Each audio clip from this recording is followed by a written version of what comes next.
Okay, hi everybody. Good afternoon and welcome, and thank you for your patience while we were sorting out technological issues. Am I audible in the back, or do I need to use a mic? Okay, great.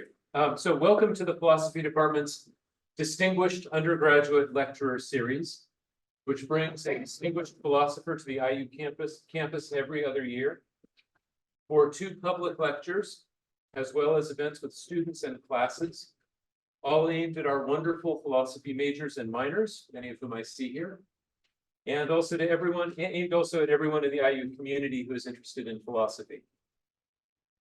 I'm the chair of the IU Philosophy Department, Adam Late. It's wonderful to see you here. The lecture will be followed by a reception in the IMU Federal Room. I believe that's 1 floor up. So I hope you'll all join us for a reception after the talk and the discussion. So this year's distinguished undergraduate lecturer is Roy Sorensen. Roy Sorensen is professor of philosophy at the University of Texas, Austin. Prior moving to UT Austin, he taught at the University of Delaware, New York University, Dartmouth College, and Washington University in St. Louis. He is also currently a Professorial Fellow at St. Andrews University in Scotland. Professor Sorensen has published over 200 articles. I'm stunned and impressed and envious. He's published over 200 articles on a wide range of topics, including the aesthetics of mirror imagery, the metaphysics of shadows, and a question that I particularly enjoyed is the question of whether the dead can speak. It's a paper relating to Moore's paradox, actually. Many of Professor Sorensen's papers focus on intriguing, readily accessible philosophical puzzles and striking examples. He's the author of 8 books, the most recent of which are Nothing, A Philosophical History, which came out with Oxford in 2022, and A Cabinet of Philosophical Curiosities, which came out with Oxford in 2016, which has the tempting subtitle, A Collection of Puzzles, Oddities, Riddles, and Dilemmas. Professor Sorensen is currently working on a book with the Kant scholar Ian Proops entitled Kant Lied. I think we're going to be hearing some of that today. Lying has been one significant area of Professor Sorensen's work. For many years, it was standardly assumed that lying always involves an intent to deceive. However, in a widely influential 2000 article titled Bald-Faced Lies, Professor Sorensen brought out that there are important examples in which lying involves no intent to deceive. Perhaps some lies in certain political contexts are like that. However that might be, today Professor Sorensen will be speaking to us on the topic of the 18th century German philosopher Immanuel Kant and lying. His title, I think maybe it's best pronounced as if we were British philosophers mangling Kant's name. But his title is Can't Risk a Lie. Please join me in welcoming Professor Sorensen.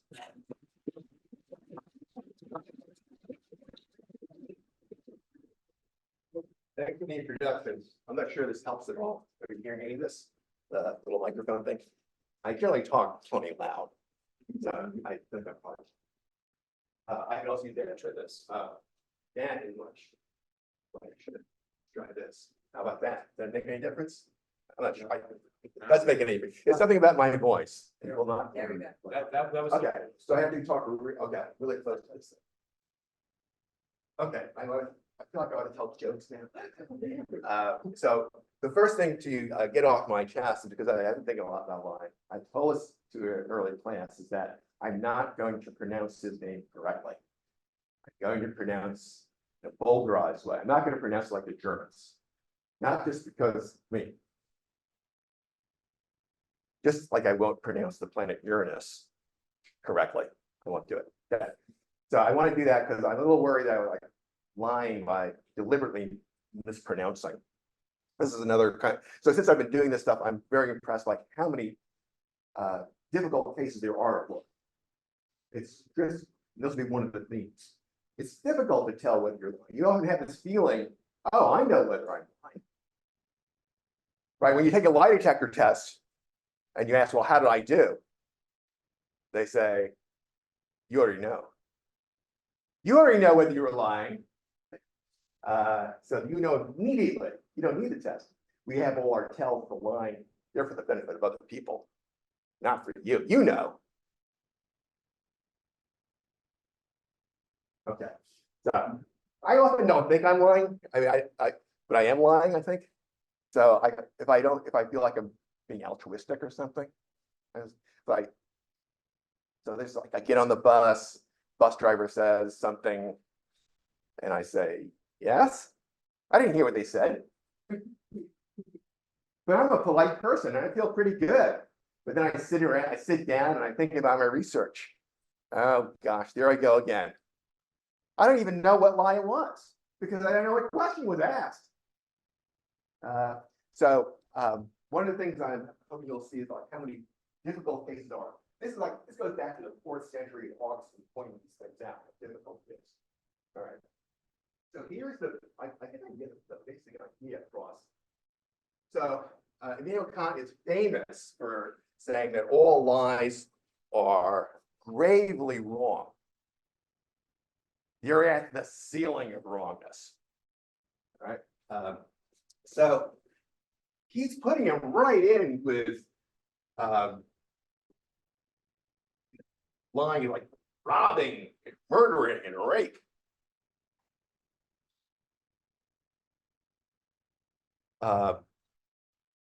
People wondered whether he meant it. They asked, well, let's suppose if you had a murderer comes to the door and someone is cowering in your closet trying to escape the murder. Can you lie in this circumstances from benevolent motives? Right? You must tell you in this circumstance. And like, wow, that's so extreme. Right? So and in my opinion, that's kind of crazy. And so I don't like my Kant crazy, I like him sensible. And so I try to interpret him so as he turns out to be a sensible person. That's one of the things we try to do. Okay. So I want to show what's his real attitudes. Now you want to contrast utilitarianism. Utilitarians, flexible people. You read like you open your Reese's Person's Carpets, the first line. Some things, like my cat, I just do them. I'm like a cat. Parker did not own a cat. The first line of that book, at least a half line, he has got no, it's just a wacky beginning of the book. He does it just for, all right. So if you're a utilitarian, then there's no ceiling. Any lie you tell, there could be a worse lie. All right. So that's a difference. And then maybe some lies are just fine. All right. Now here's the asymmetry that I've been impressed by. I'm like an economist looking at him. How does he behave? Right. Economist looks at me. I say, I value life infinitely. And then the economist will ask me, do you drive? I say, yes, I drive. And I drive more slowly near schools. Why are you driving at all if you don't want to run over kids? Kind of a good point. If I thought it was just infinitely bad, then no matter how much you incentivize it, I'll give you $1,000 to drive through the school zone. But no way, bad deal. Just a small chance I'd run over a child. So the economist kind of caught me out.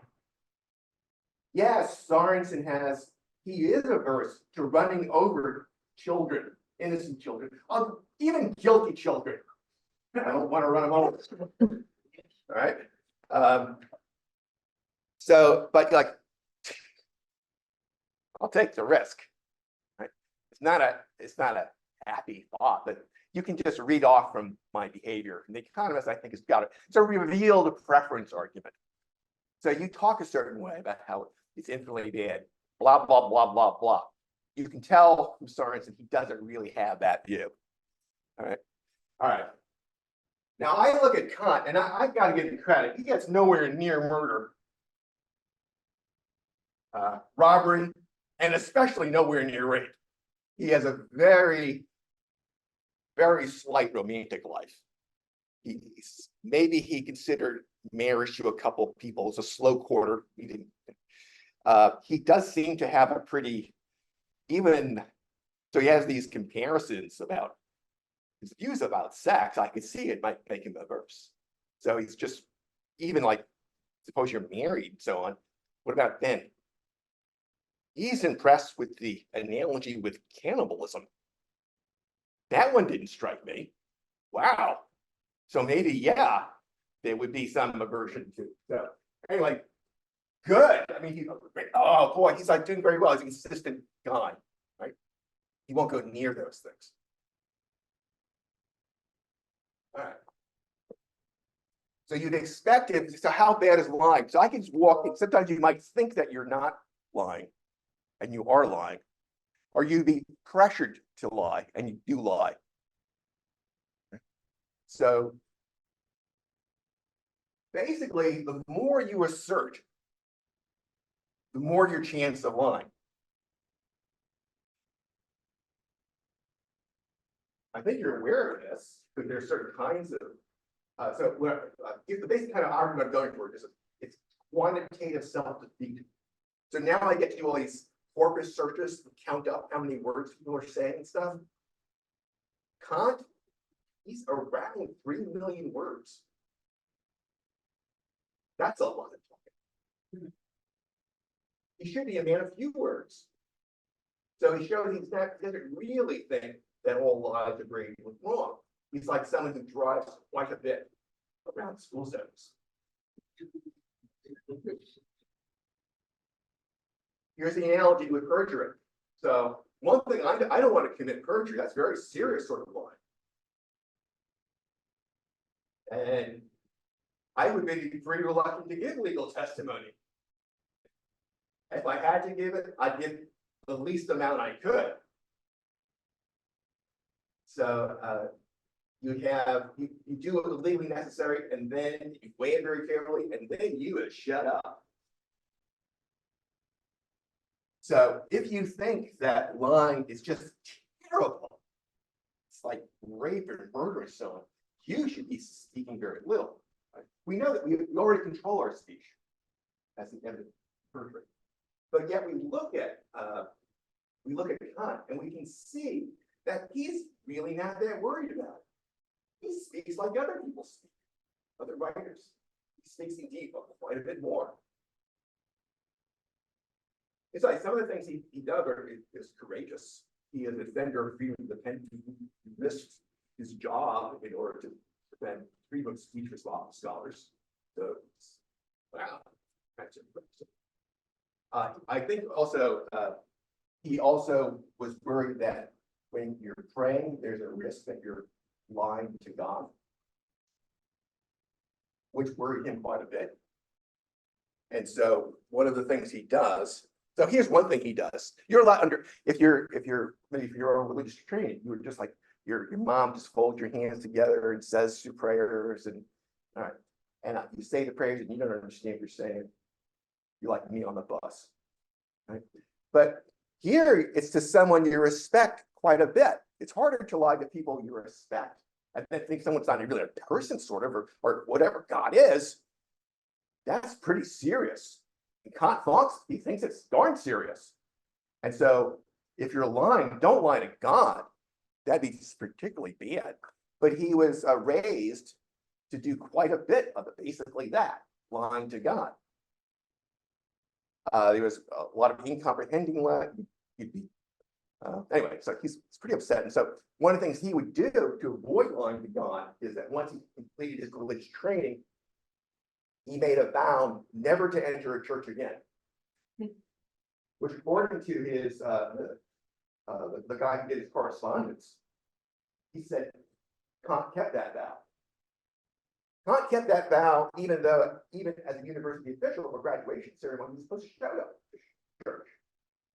he's as rector, he's just pretty much done. He would like run, he would like walk in the procession all the way, and they would duck around. And then well, you have to, now you're the rector for crying out loud. Then Kant would say, I'm indisposed. Next year, I'm indisposed. Next year, I'm indisposed. So after a while, okay, but the first few times, sounds like a lie.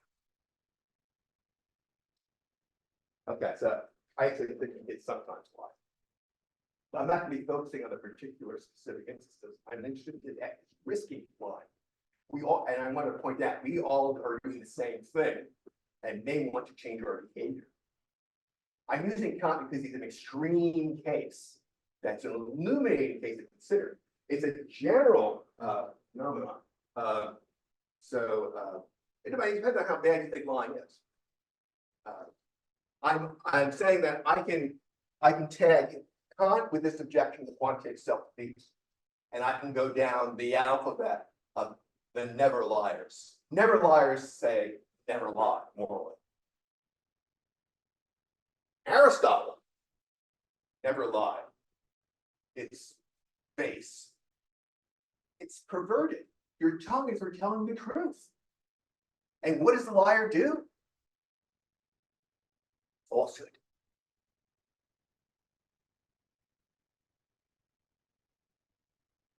So it's like people who it's you know, you kind of like sucking your thumb or spitting. It's bad things you do with your mouth. Your mouth's not supposed to be doing that. Okay, so that's a kind of a natural function for your mouth. This actually is going to have influence, I think, once. So it's perverted. Right? Okay. So, but you look at the surviving corpus. This is just what managed to survive all this poor record keeping. 2 million words survived. He talked and talked and talked, and a lot of it just missing. Augustine, this is the 4th century. My students have trouble generating 3,000 words. Augustine, 5 million words, no laptop. Not all of it's translated. Wow. Augustine thinks you should never lie. He agrees with Aristotle, never lie. But Augustine looks like he has a distinction between mortal sins and venial sins. So a mortal sin, you'd better straighten that out or it jeopardizes your afterlife. So that's a serious sin. A venial sin, even if you didn't clear it up, you can still have a shot. Don't have it. So they're a serious, but so all lying is sinful, but only some of it's a mortal sin. Aquinas, he more clearly has that distinction. 8 to 10 million words, still no laptop. So he would dictate a thesaurus, he would dictate to 4 scribes. First sentence, second sentence, third sentence, fourth sentence, back, boom, boom, boom, boom, boom, boom, churn it out. Right? That's a lot. Once again, it's never lied. Okay. I think you can also understand, and he's, I think, the most sensitive, in some ways more responsible about this. So Augustine at first says that you lie just if you are asserting things you don't believe. But then a few years go by and he says, well, that was, and he says, like, yeah, when you tell a joke, you're lying. At first, he does that for a few years. No joking. Because after all, I mean, it's easy to lead them on. You tell a verbal falsehood, and then you kind of straighten that later. But then, when he gets to his serious writing on it, he thinks, you know, I got to make some room for jokes. That's not lying. And that's where he comes up with the more famous definition, where he introduces this new thing, the intention to deceive. That there has to be a further requirement, it has to be intended to deceive.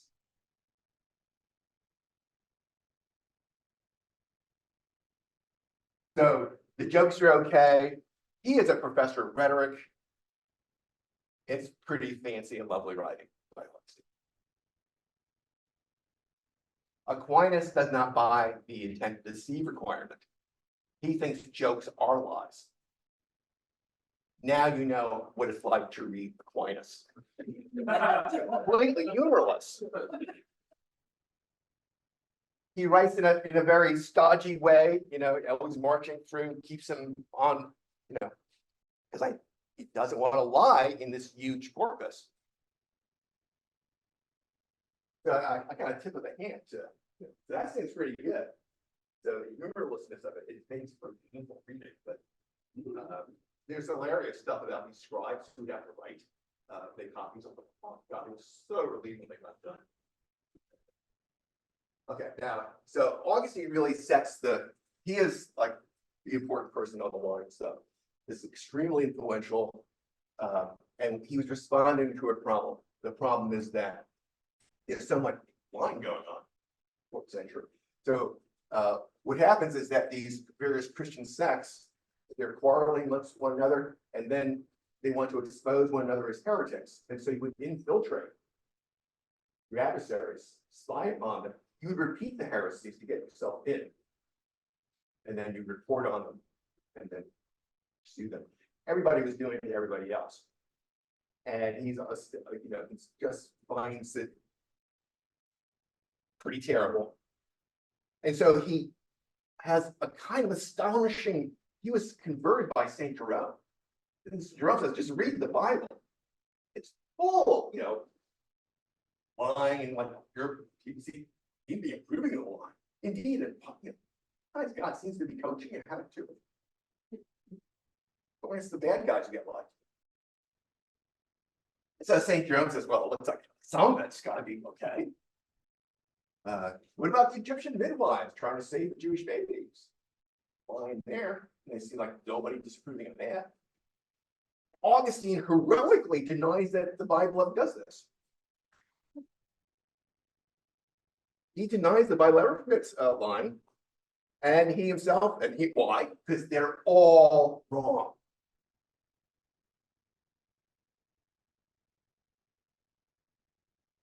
So there's plenty of lying to other people. He also seems to be worried about this. These kind of thought bubble lies. There's someone lying on the street. You tell yourself certain things. He really doesn't need help. Keep walking. He'll be okay. I'm sure someone else will help him. Someone will help him. I guess he's drunk. I've had thought bubble lies. So many I keep on walking. Okay. So the idea, well, who's benefited from that? It feels like I lie myself. I want to get involved. So he thinks that's also. But now we're starting writing. So he thinks that there's a lot of trouble. First of all, we kind of fool ourselves a lot about whether we are lying. That's a big concern he has. You don't know your own motives that well. You're motivated to think you're not lying. So that's one problem. That's kind of a psychological problem, lack of self-insight. But that doesn't end the problems. And the problem that I'm interested in was like these interesting conceptual problems that he notices. It's just hard to figure out whether something is a lie. So lying is a certain kind of insincere assertion. You don't believe what you're saying. And then you reverse it. So you have to have, by the added expectation that you have to attend it. But there's a bunch of difficult cases. So here's one that he talks about. You've got a counter-suggestible person you're talking to. They'll just believe the opposite of what you said. Kind of unfortunate, but that's with the person you're dealing with. And you don't want maybe you're a little insulted by the person, but you don't want them to get robbed. And so they're asking about road as robbers. Is it the left road or the right road that's free of robbers? And you know that's the left road has robbers and the right road doesn't. But if you just tell them that, the guy will go down the wrong road and get robbed. So to save them, you tell them what you think is false.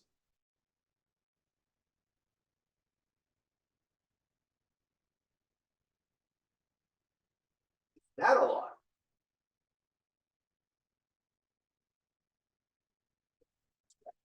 That would, but he doesn't have to scratch that hard if he pays attention to his own definition. Because his own definition implies it's not a lie. Because you're not intending to deceive. You're indeed intending them to have a true belief. Just in this kind of odd way.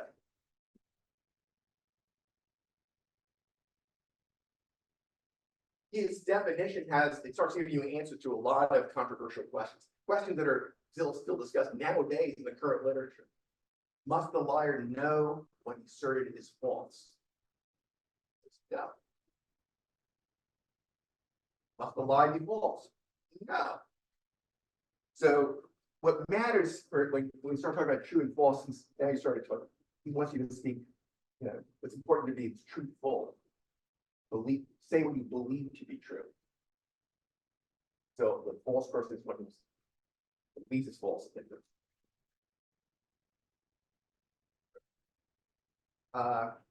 Must the lie be heard? No. You could be a brain of that and lie on the definition that he's given. Because remember, all it is just if you just assert, when you think of the brain of that, right? It's a deceptive thing. And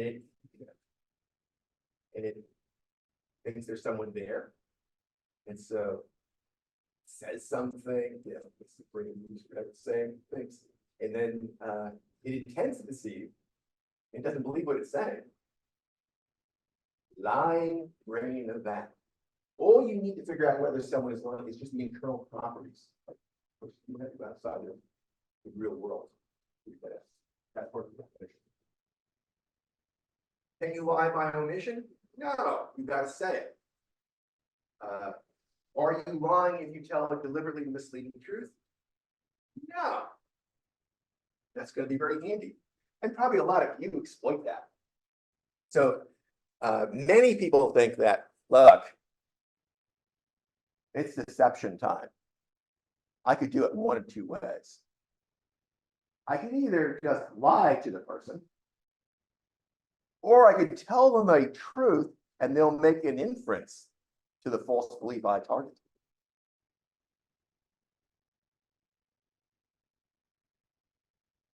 You've been to university, you're good verbally, I'm going to give it a go, right? You try that in the more difficult way, and you tell us, and you figure, well, you don't like I'm not a hero or anything, but at least I didn't lie. Right? And if you get called up upon a lady, you say, well, okay, I was maybe bad, but I didn't lie. So a lot of people think there's an important distinction between lying and misleading. I think that resonates a lot with comment around, and Kant accepts that.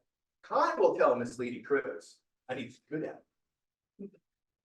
He is a deceptive guy.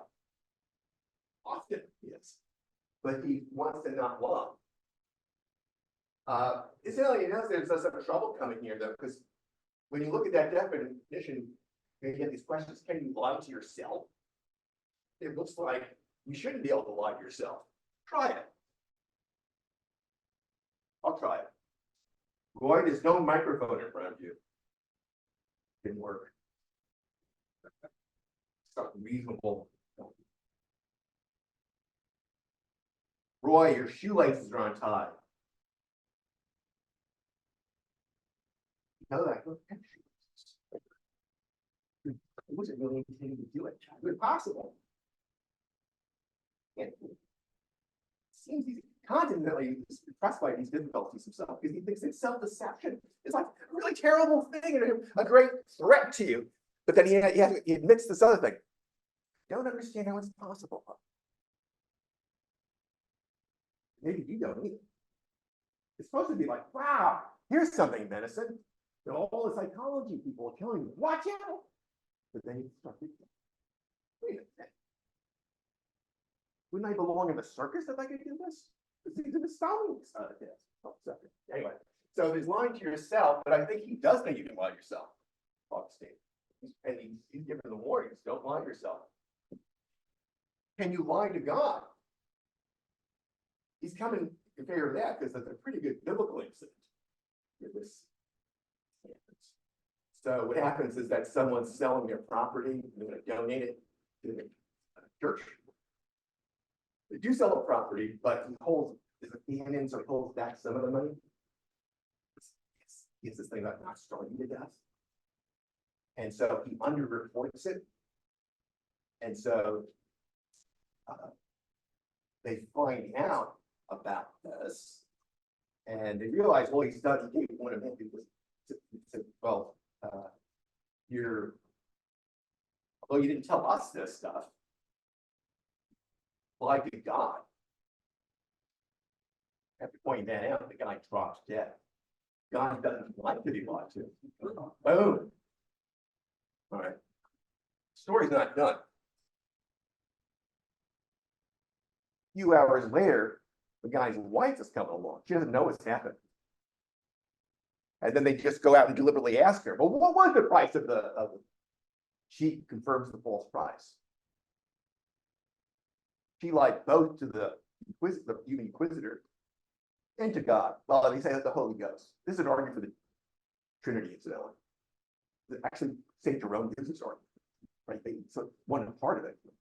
He's lying to the Holy Ghost, so you're lying to God. So it's the Holy Ghost. Anyway, boom, she's dead too. Big afternoon. Okay.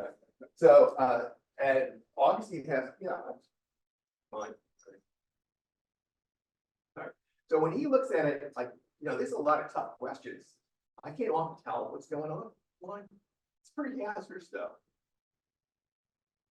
Kant just follows Augustine for the most of his career. He agrees,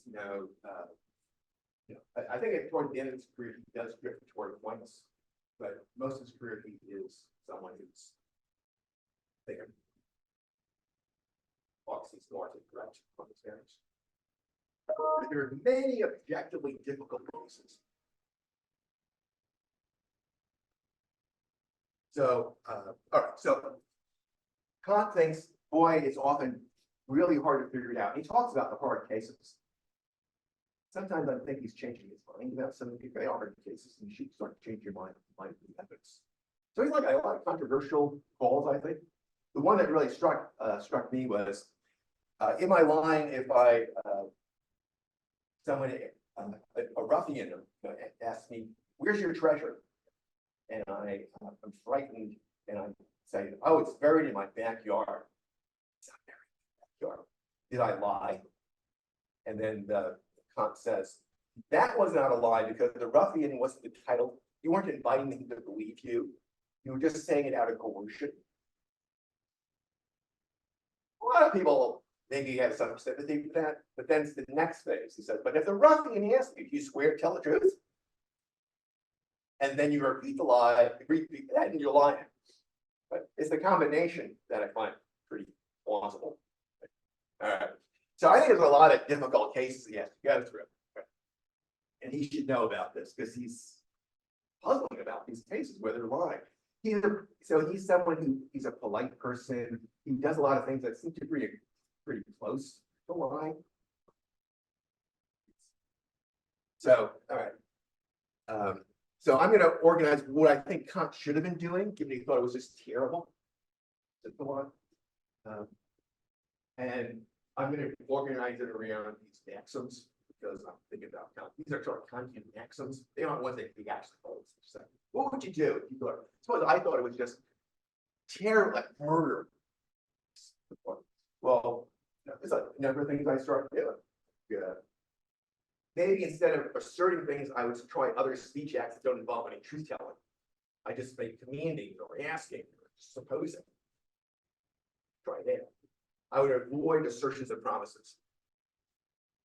That would be suggested I wouldn't do. But Kant doesn't do this. He's almost entirely assertive. He doesn't write dialogues or poems or other sorts of things. It's just boom, boom, boom, boom, boom, you know, on all kinds of topics too. What I've already stressed is sort of a maximum quantity, just minimize how much to say. So the Christians around Aquinas' time, and for centuries, one of the strategies that they used to avoid the sins of the tongue was the oath of silence. Just shut up. Now, if you're wise about it, I don't think you should have made the oath of, because that's when you said something. I should just shut up. Simply shut up, because now you have the oath. You ever tried an oath? It's hard to keep that one. So, but yeah, so it's pretty clear what you're supposed to do. Say a whole lot less than you promised. It was clear what the monks were already doing it. There's centuries of application of this strategy. So I only criticize it for the oath, but they just skip that because you're probably going to break it. So the other thing is like have other people do the talking. Oh, the monks like that one, like the abbot or something talking. That's another way. And this is the main one that I'm concerned about. Kant violates this maximum quantity. Just like so, you might think, oh well, he had a promising stretch, like he had a silent decade. He wasn't saying anything for 10 years or so, right? But that's only because he was writing the Critique of Pure Reason. He was still plenty was going on, and then after that came out, like even though, so you might think, well, at least give him a heavy teaching load that he can't write so much. They gave him like 3 courses, term. Still grinds out an important book about every year. Boom, boom, boom, boom, boom, boom. It's incredible.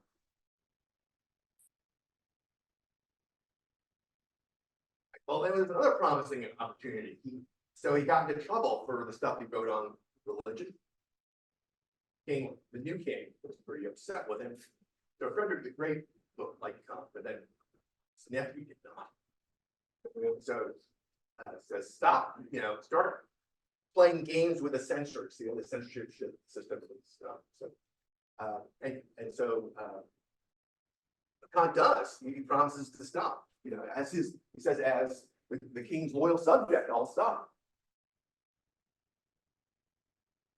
Mostly does stop, maybe a little fraction, but mostly does stop.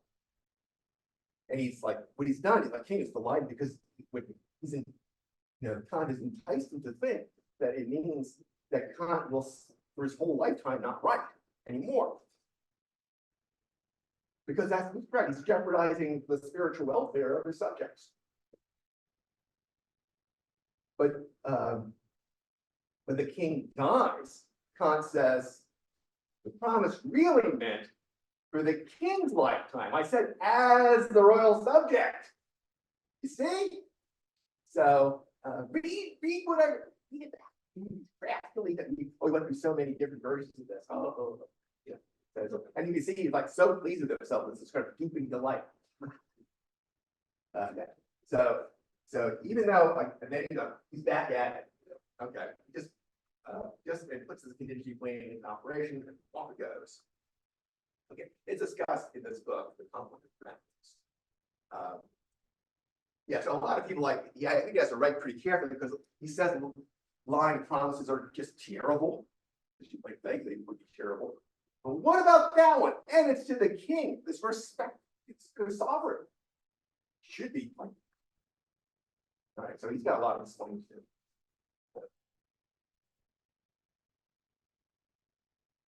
Other thing you might do is you might just avoid topics that get people in trouble. Avoid romance. Okay, you got to give him a point on that. With green stuff, he's doing pretty good. He avoided a lot of topics that would get in trouble. He avoided being subordinate. Avoided some of the topics, not all of it. Another thing you do is avoid alcohol. And Kant does proper, he probably complies. There's so little romance. Kant did not drinking moderately. He did drink, but it was moderate drinking. Sidestep many times. But he also partly violates this relation. If you want to find out how to run a dinner party, go to the anthropology, because he's got the rules all set out. First thing you do, people come over, let's talk about the weather. Loosen people up. You have to make sure you have the right kind of group of people, the optimal number of people. It's about 7 or 8. There should be some women in the group. You'll understand why, because it was like, why would you have some women? First phase, you don't serve beer, because that just makes people bellicose. Wine, loosen their lips a bit. Then you take them into a more serious topic and kind of like, love politics. So you steer it into this.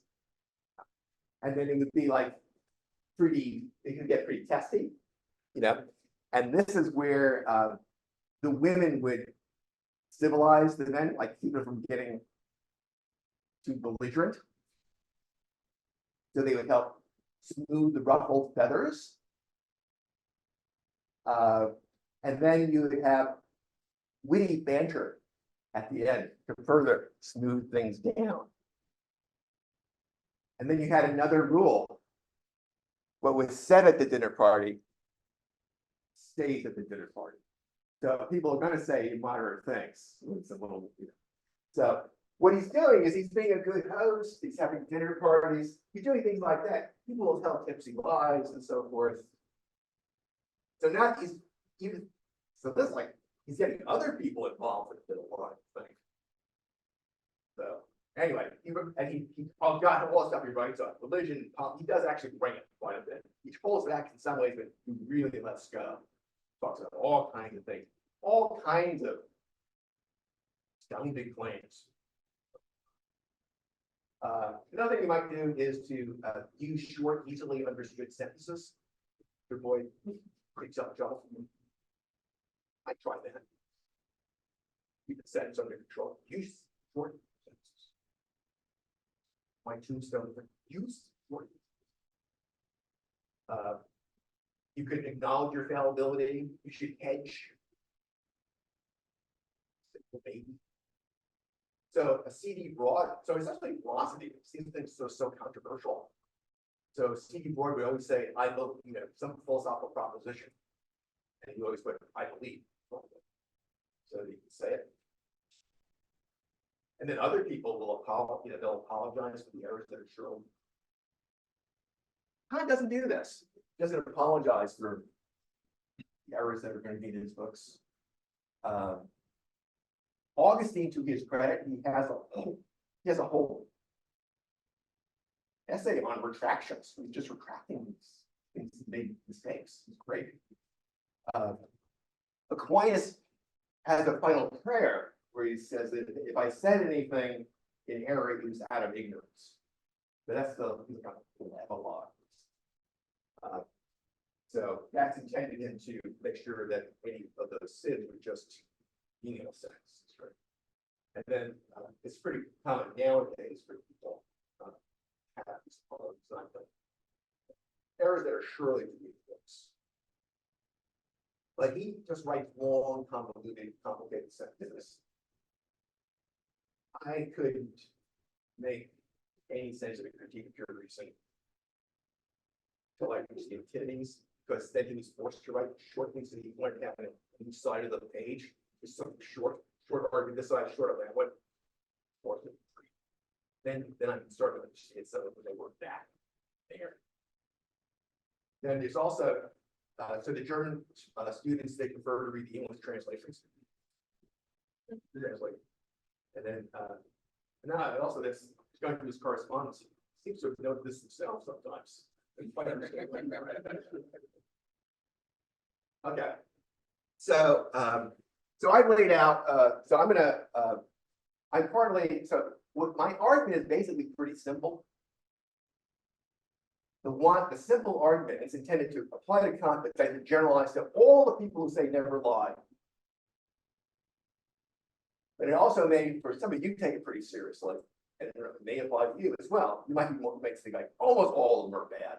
It's some of this would use less pressure, but still pretty significantly. You say less, or sort of doing other changes. So what I think I'll do is I'm going to first see maybe other people. They might have defenses of Kant they want to offer.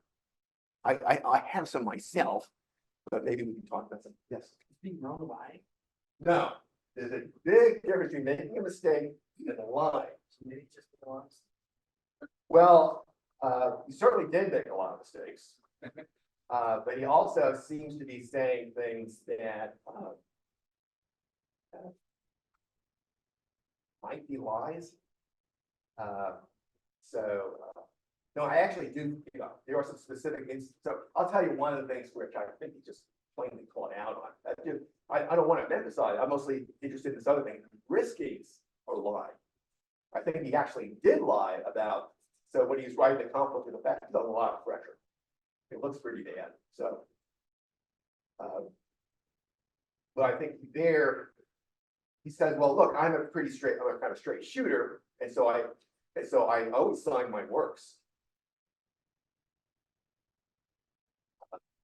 But 8 years earlier, he had it enough, because that's the same thing you do when you're trying to run sensors is have bananas qualifications.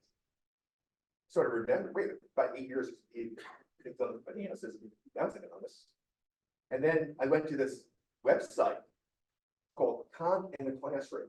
I strongly recommend this. There were 9 other ones like this. So I can see maybe he forgot one. He didn't forget 10. So that's a kind of a small, he's under pressure, and people, when they're under pressure to get yourself in trouble, start saying things. Maybe it's kind of, even Wittgenstein notes this. He's like very, against lying and so on. But Wittgenstein makes this observation. He's impressed that sometimes lying is like no more distasteful as like, there are no more differences like, between tasting sweet coffee and bitter coffee. You can kind of catch yourself, just, what? I lied over that? Such a small change? So, I mean, just if you're a little socially embarrassed, it's like, work out or something. Okay. So, I mean, there are also more serious ones. So, the more serious, the one that Ian Proops and I was mostly interested in is that he writes the A version of the critique of version and the B version. And then he tells you they're equivalent. The one is just polished up version, for various reasons, we have to maintain there wasn't any substantive differences. But there are serious substantive ones, and that makes a big difference on how you interpret Kant, because it adds a false constraint. That was a kind of philosophically relevant one, so we talk about that. But what I'm interested in is more like, I'm not sure whether it is a lie, and I go ahead and say it. Or I know that I sometimes make mistakes as to whether something is a lie. And so I was looking, I was with Jennifer Saul, who wrote a book on lying. And it was something like a Wittgenstein class. So, it's kind of impressive just how, for just trivial circumstances, people will lie. And I was trying, well, can we come up with some examples of this? Because I want to explore this further. And we were in Germany and we were ordering coffee. And then they're ordering the cups, and so the barista they're working on the order, and then they hold up a cup, and he says, "Ray," and I know the cup was prepared for me, so I say, "That's me," and I take the cup, sit down with Jennifer Saul. Like, can we find an example of a trivial lying? And she just, "You've done it. You didn't intend to do it, but you did it. You didn't feel like you were lying because you were just being polite. You didn't want to embarrass the barista. You didn't want to detain people. But that's still a lie. It's a polite lie. She's not against. She thinks there's no moral. So she wrote a whole book on the difference between lying and misleading. And I thought, oh, here comes the big moral difference at the end, last chapter. Exactly the opposite. She said there isn't any moral development. So she's pretty relaxed. She wrote an article one time called "Just Go Ahead and Lie." Analysis. Oh, okay. Anyways, I don't think he's himself understanding that distinction. So he wrote a book, Dreams of a Spirit Seeker. This is Swedenborg had these claims, and he wrote this kind of debunking book about Swedenborg. It was like a kind of sarcastic, ill-tempered book. And Moses Mendelssohn, he corresponded with, kind of off put on this and didn't like the kind of tone, didn't think it was actually kind of been pretty credulous of Swedenborg. And then he's like overdoing it, like how ridiculous it was and so on. And so that stung Kant. And there's this little passage where he's a little ashamed of the book. And he has to assure his friend Moses Mendelssohn that though he sometimes doesn't have the courage to say all the truths that he has, he would never lie. So Kant never admits ever been a lie. Now, I think he did as a little child and so forth, but it is very important. Anyway, he knows the difference, but think of there are all these kind of puzzle cases of lying, and then you like they come from ordinary life. And so it could turn out that you thought it wasn't a lie, and it was a lie. So, for example, many people think under the influence of the magisterium, the Catholic Church, for a while. And magisterium is the top kind of teaching authority, and they define lying as you're telling these falsehoods to someone who deserves the truth.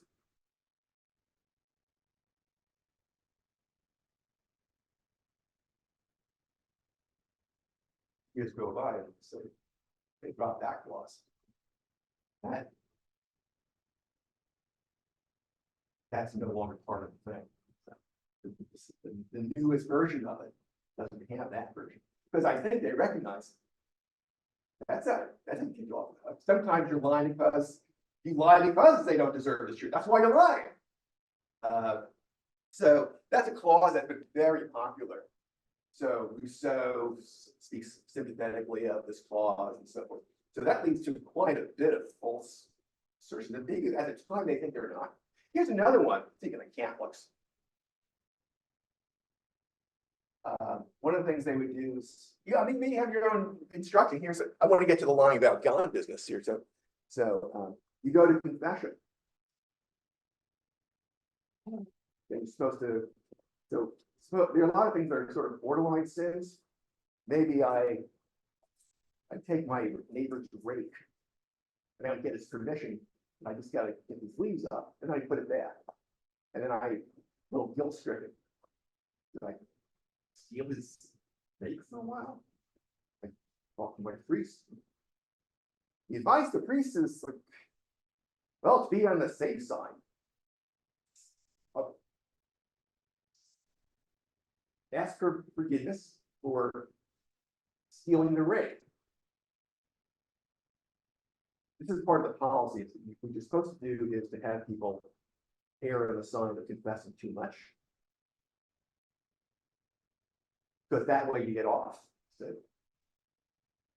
you say like there's a secular policy. You're going to be a witness. You're a criminal matter. They turn to you, the FBI. The FBI says, tell us every bad thing you did. And the bad things you say, you're not going to get prosecuted for. But if anything off that list, it's fair game. We want you to tell everything, all the bad things you did, because we don't want you to go to court and they find that you have this other bad thing. So you over confess. But some of this is insincere because you don't know. I said it was like borderline. I'm sure that is thievery. So could be sort of bad, and it's sincere because I'm not sure I did it, but yet I say I did it. Seems like I'm saying that to God. So that's another kind of difficult case. So you're not sure is that really lying or it's gonna. Here's another thing that's happened in the history of Catholicism is that the British are for a while hunting priests. So Elizabeth is very worried about, being undermined by the Catholics. And so she starts hunting down priests. And yet you need to have priests to administer various services, and so you keep on sneaking them in. So in order for them to pay, here's one way to find out whether someone is a priest. Show you. Are you a priest? You just ask them. Now, if they always have to tell the truth, like if you're a Christian, you see, when you got a foolproof way. Okay. So you need something adapted to that. And so he will say no, he will say, I'm not a priest, but then he will think to himself, of Apollo. I'm not a priest of Apollo. That's the doctrine of mental reservation. And the idea is that you haven't lied because what matters is what you say to God. And the mental sentences are directed to God. And what you say, and that's how these priests was getting along. So some of the priests think that works. Everybody just thinks it works. Or you use an ambiguous word, and you hope they interpret it one way, but you interpret it another way. That's another one. That's the doctrine of equivocation. They had a whole bunch of these. They're controversial where they work, and mostly they don't work. But you can see people could make mistakes. They're motivated. They're going to make mistakes. So you might think, well, what kind of mistakes am I making? Pretty sure we're making a lot. Suppose you were kind of being trailed around like Jennifer Saul or social psychologist. She's like think out a lot of stuff that you're not aware of. So the idea, like, if you thought all that stuff like just terrible, then what are you going to do? Don't talk so much. Right? You would say a lot less. So the fact most of you would still talk a lot. Just to me that you think, hey, so bad.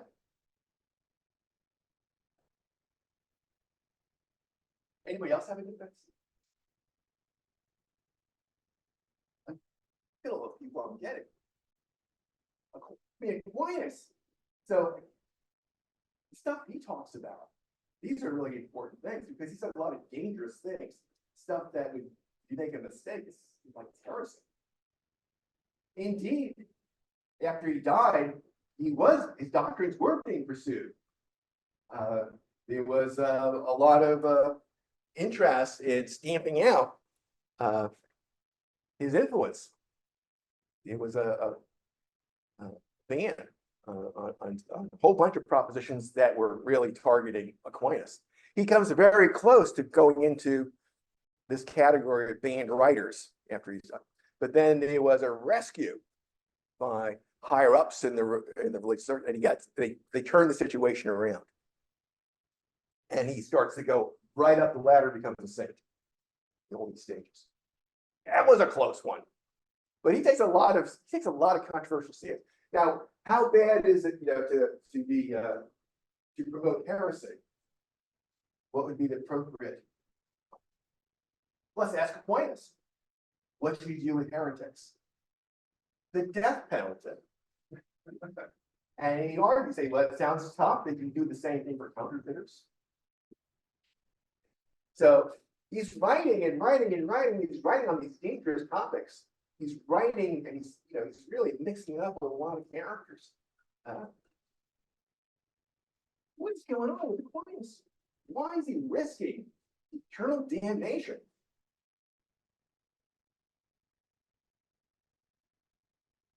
Any ideas? Yes. I think well, part of it is like how like our natural human nature to rationalize everything. So like if we do something wrong, I think like with the question of are we lying to ourselves, I think like maybe at the beginning, but I also think that like it's like human psychology, once you tell yourself something and you start to believe it, like that when you're saying if I like tell myself that my shoes are untied, but I know that they're not, like I feel like that is an example of like something that's hard to believe, but like if I'm in like a dangerous situation or I'm like, but I need to get from point A to point B, I'm going to keep telling myself I'm okay until I get there. And like at first it feels like a lie, but you have to keep telling yourself that. So like, and then you eventually believe, that I think I would guess that not that I necessarily agree with Kant in a lot of things, but as a possible defense of that, like he rationalizes it to himself, so he doesn't think that he's intending to deceive himself at the end because he already believes that it's true. Yeah, in some cases, he does a lot of, he says introspection, that's very painful to go inward and look at your own benefits, specifically hellish things. So he is very worried about his own motives. He does not have a rosy picture of human beings. All human beings are pretty bad. They're all crooked temper. And so he's, so he may, he agreed, I might have showing that Kant misbehaviors, like I would like spice him that much, because like all human beings are like that. And it's like, I think you're also correct about his own views. Like, sort of is uncomfortable often. He would start telling himself things, but and maybe that is one. Over time, maybe you can do self-perception. So maybe you you set the clock, your alarm clock ahead the day before, and then you forget it when you wake up and oh, ask me, it's such a trickster. That's over time. But he thinks that the puzzle is whether you do it at the same time. That's the. Any other defense of the points? Yes. As much a defense as saying, I mean, I think that saying as little as possible is just not an available out for Kant, and say because communication is going fundamental to human life. So if there are really bad consequences, we all just try to say as little as possible as well. So I'm just wondering, do you see in any of these other expected me to have no some of those invested in very assumptions that they would want to sort of say distinguish some kind of paradigm.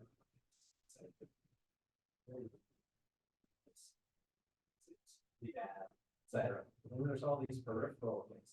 So I'm like a duty, right? It's aspiration, cultivate habits, and minimize.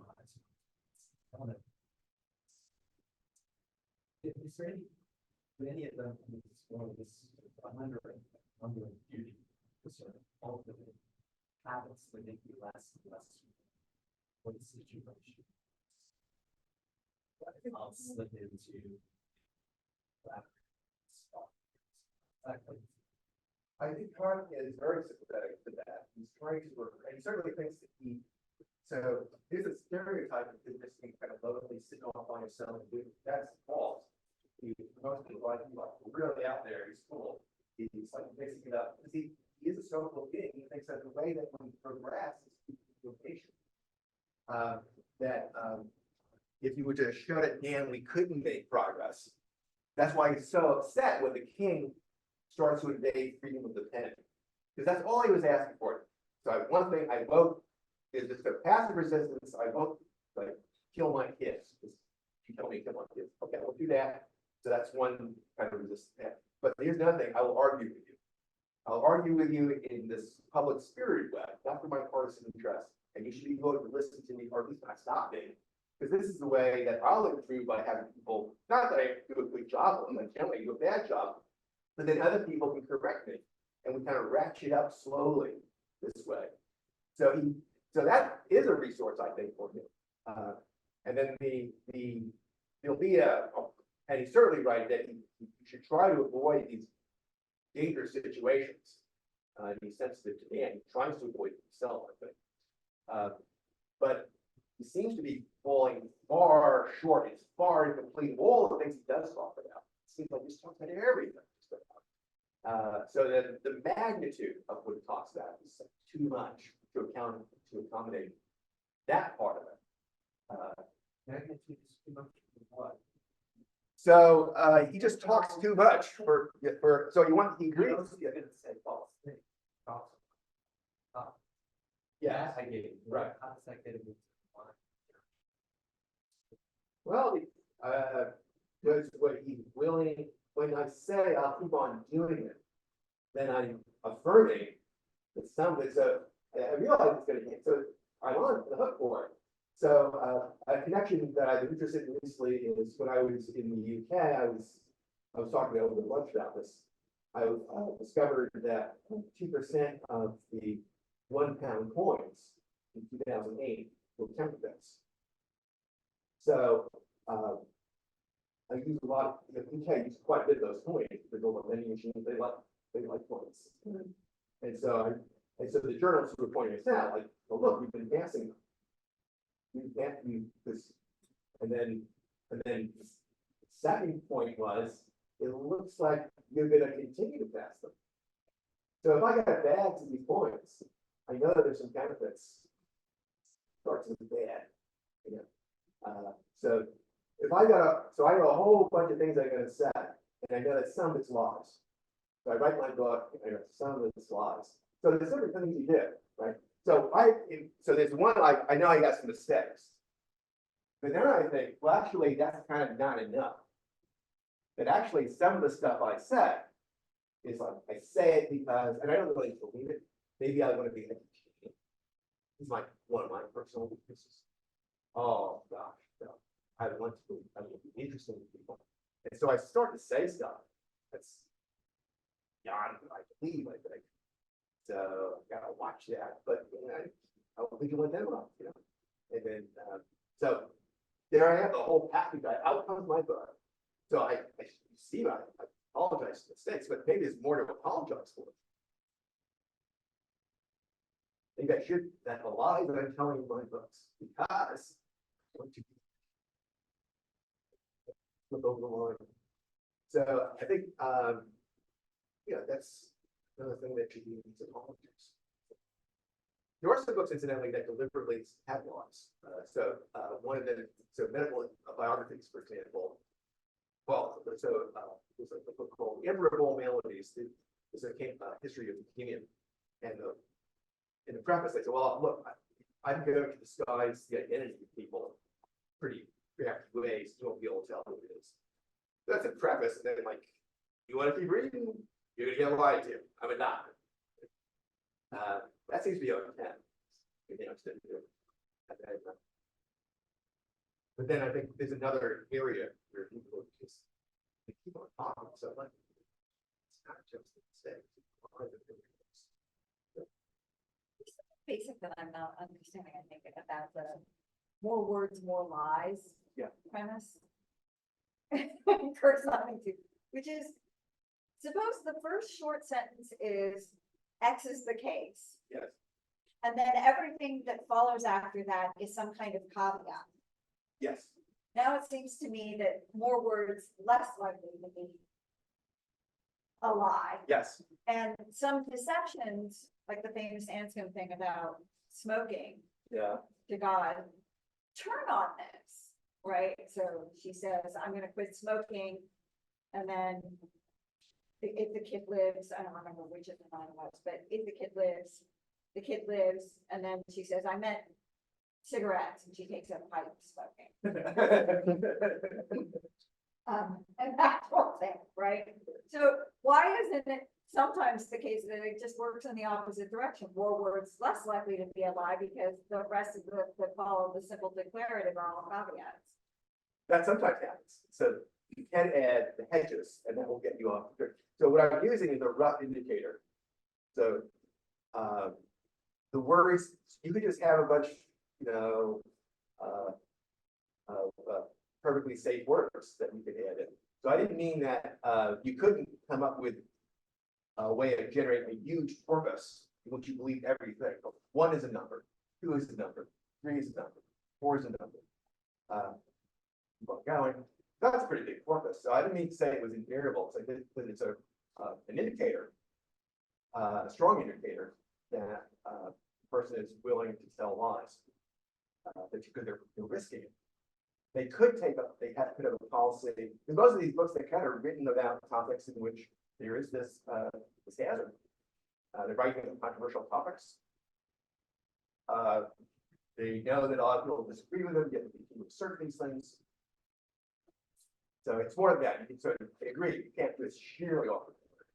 It's just that quantity is this kind of screening indicator that the person. So just like it could be like the way I think of the economist, he starts to notice I drive many miles. I could be driving there very safely, you know, to my driveway, curb, then back. But I could do it that way, not the way people normally drive. So he looks at my odometer and he says, well, look, you're pretty comfortable with, you know, killing kids. You're just spending so much time, you know, on the road, driving to school, and so yeah, that's the end. Got a question over here. Yes.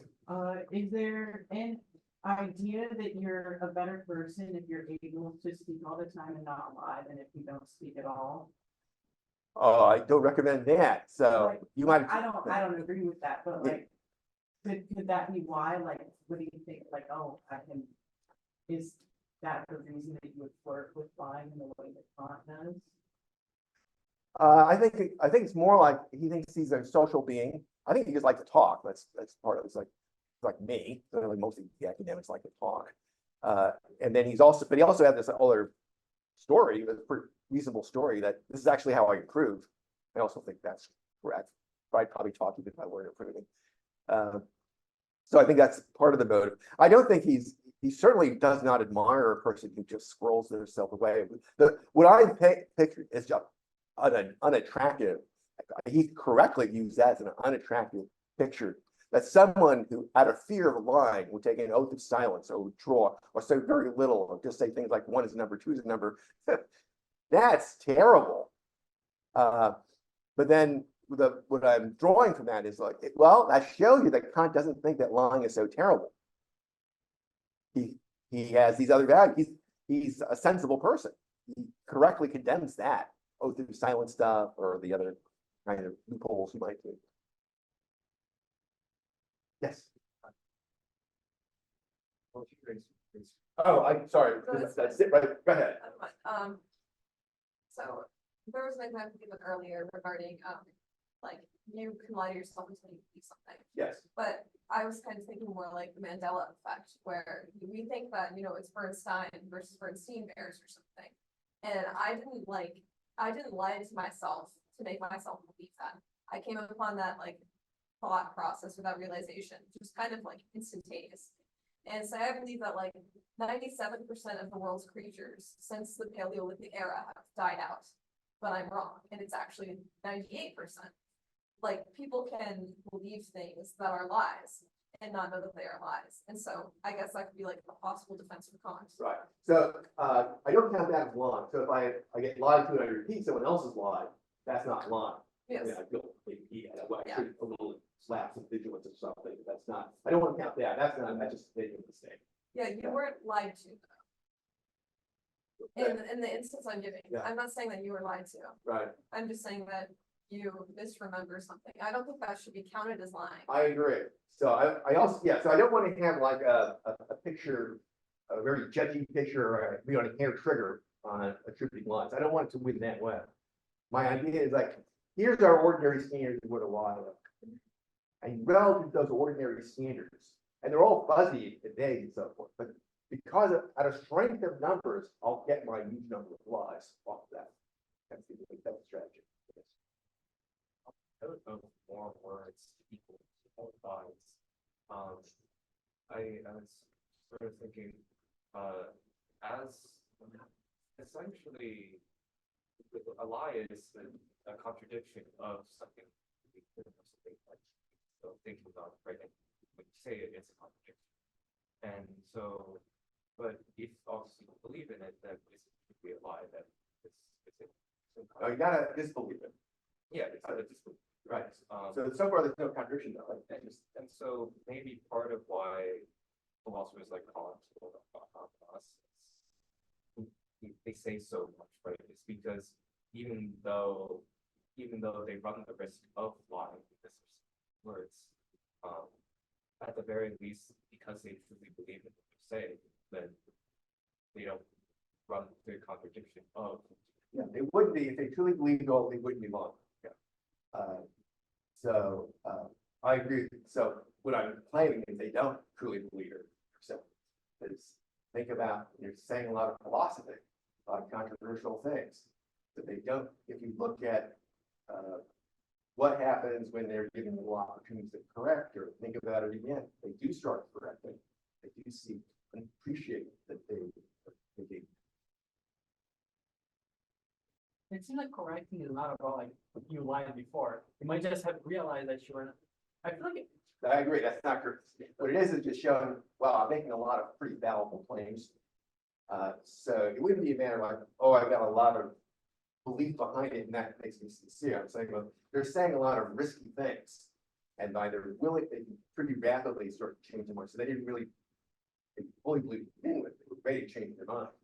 you mean like in an authoritarian context, and when you say like it means like, oh no, like I didn't say this to not get arrested or something. Oh, no, I don't mean that. No, I meant, so I started saying things and then, if I would just think twice about it, I would change my mind, even without any pressure on it. To show you that I'm thinking of my things as being pretty fallible.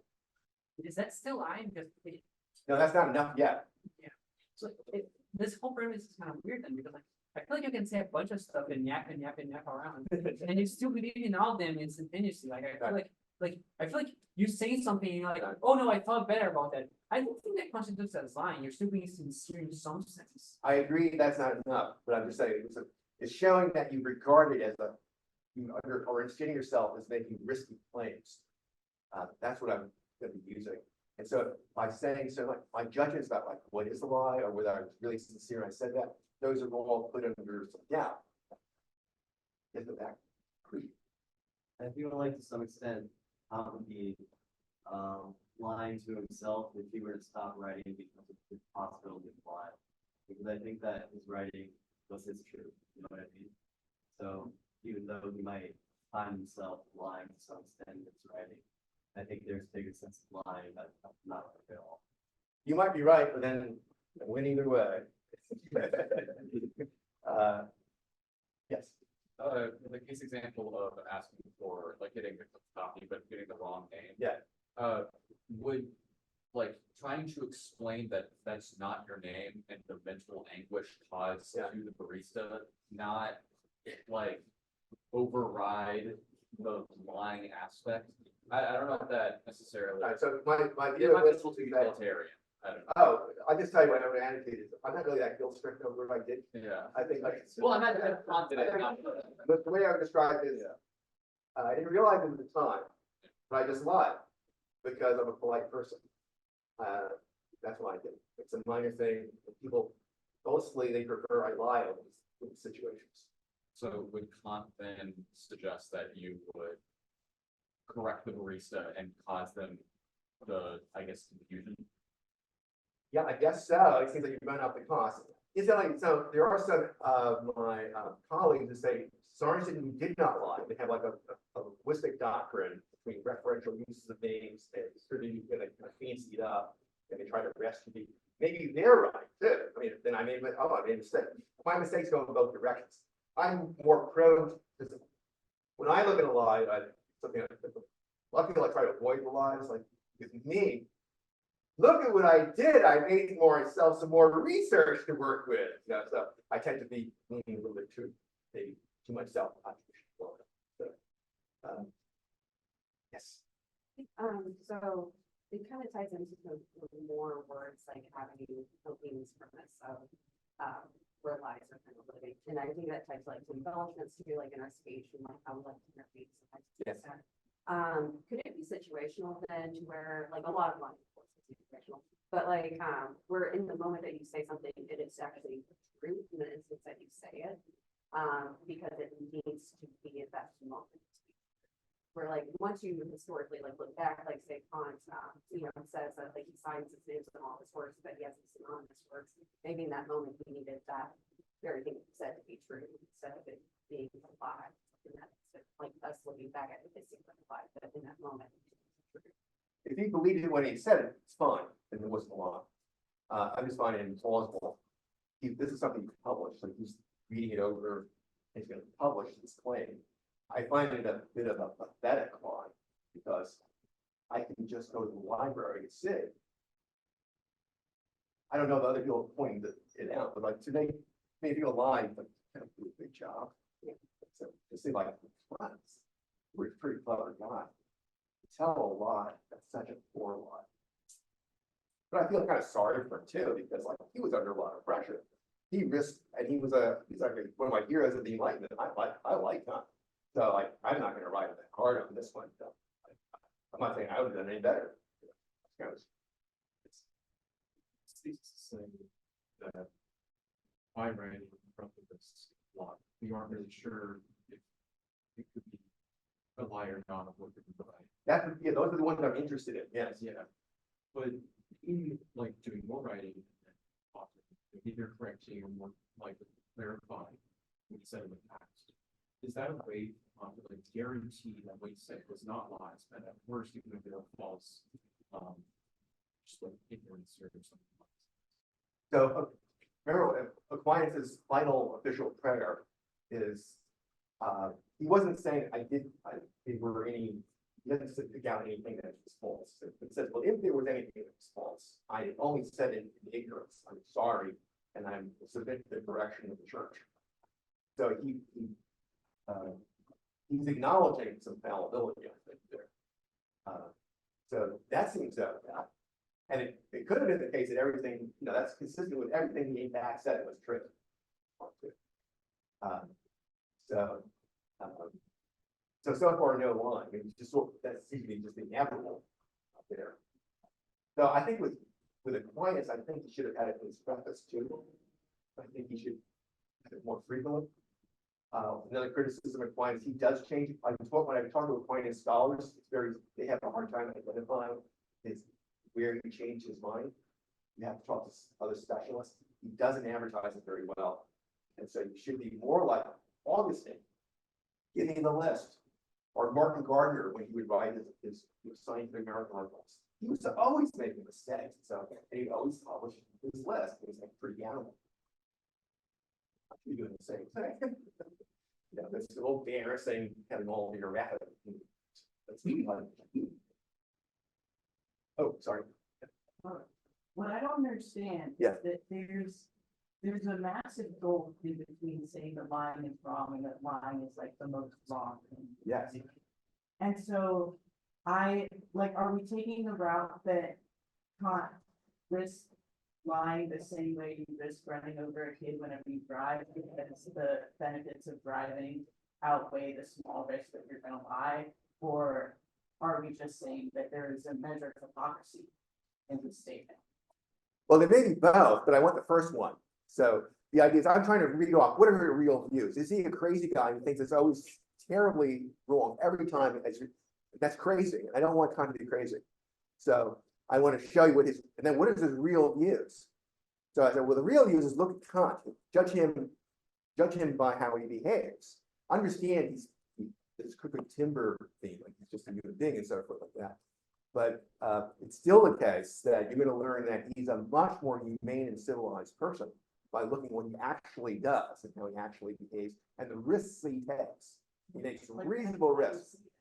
Pardon? Why does he say that lying isn't wrong? Here's a hypothesis. He says it because my parents said the same thing. Lying is always wrong because they thought it was good for me to hear this. And then what happens is that you're growing up and you say, well, they're lying. Now, eventually I could kind of get my mother point, I could never get my father because he's like, I was so insulted. But anyway, it's good. He taught a lot of young people. So he was partly a spiritual, back then, the professors had this role of being partly, shepherding the students. And so as you can see, why is he lecturing so much on masturbation and theft and so on? Because these are the things these boys are into. And he's trying to kind of bring them down. And the lying is the other thing that starts going wrong. Lying is a dangerous thing to start doing. It's a habitual, it undermines your credibility. It's pretty bad. What I think is that the kids, his students never grow up. They're always like, come here, and he says so how terrible it is when he's doing the ethics and so on. And so he's kind of locks himself in to this simple generalization. Says it over, and I think that's it's a professional hazard, I think. I'm not under the same stress. People don't look at me like I'm a spiritual, guide for them. There's, sort of technician for them. So I'm not under the same pressure. But I think that anyway, I think that's what happened. I didn't want. I'm happy to ask more questions. So, we briefly talked about the stipulation for lying to yourself, lying to others, lying to Yeah. God. In the case of Kant, just like putting a little note at the end of his book. And it's like, hey, this isn't like this part is equal to that part, and they're not, obviously. Is he lying to the readership? And is that like taken into account? Because like books don't have to be books to be read, do they? Or like, what is? Are you talking about the A and the B version? Where Yeah. it says that these are equivalent? Yeah. So I think that is a lie. He knows well that they are different because he's an extremely intelligent philosopher. Yeah. So he locked himself there. I go through his motives. It was unfortunate that he thought that when you wrote the Critique of Pure Reason, he thought he was like someone who has completed all the pieces of a jigsaw puzzle. You know how you're done. That last piece went in, it works. That was the feeling he had. And then the book reviews, people are not persuaded, and he's really testy and upset. And he said, and they say there were mistakes, and he said there were mistakes. He knows, he's very confident. He says, find me one with the either swashbuckling. But then as he's trying to understand what happened, and then he starts, well, I'll just write it more clearly. And he starts trying to more read, and because he's an intelligent person, says, actually, wait a minute, that is wrong. That's wrong. And now I can't say that. I painted myself in this corner, and I look like a fool if I say sorry, because now also you're gonna think the B version is also, so that was an unfortunate professional problem he got himself into. Yeah, I was just kind of thinking about like at the time that he wrote A, he probably believed that it was all. Yeah, he thought what he expected is that people are gonna and they will keep on reading it over and over again for generations. Because it shows you it was the path out of the labyrinth, solved it. And then when the book reviews come, and like they're just puzzled, they think parts are wrong. He's pretty upset and astounded by the reaction. Also, Moses Mendelssohn, who he respects very much, he's not persuaded by it. And so he's like dumbfounded and he's trying to straighten it out. So yeah, for a while you think he's got it. But then in the midst of trying to improve it, he just makes the awkward discoveries. All these have to be documented. And in the scholarly article, we try to show you have to make all these changes. And Yeah, go ahead. to be a lie, do you have to tell it to someone yourself or to God? I'm telling you, other people, the dual paradigm case, I think it's harder to understand telling a lie to yourself. I think you can tell lies to yourself. I think the thought bubble lies are a pretty good one. Also, I think you can lie to God. I think you could lie to God, and even if you're an atheist, I think you lie to God. That's why I was trying to, so if you go and you swear to God, tell the truth, and so forth, and you don't believe God, I think you're probably in trouble. That is sort of, suppose you find out God doesn't exist. What happened there? So anyway, yeah, I think so. Those are harder cases to understand with the definitions. The normal paradigm case, they're lying to just other people. So I'm not sure how much I should go on with the time thing. I'm happy to talk more with people, but I don't want to detain them either. We have a reception where people can continue conversations more informally, so. Exactly what I was going to suggest. We can go upstairs for the reception, continue the conversation, and thank you so much.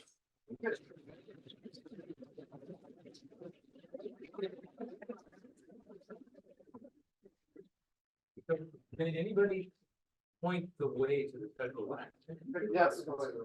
The escalator, just take us right up. And then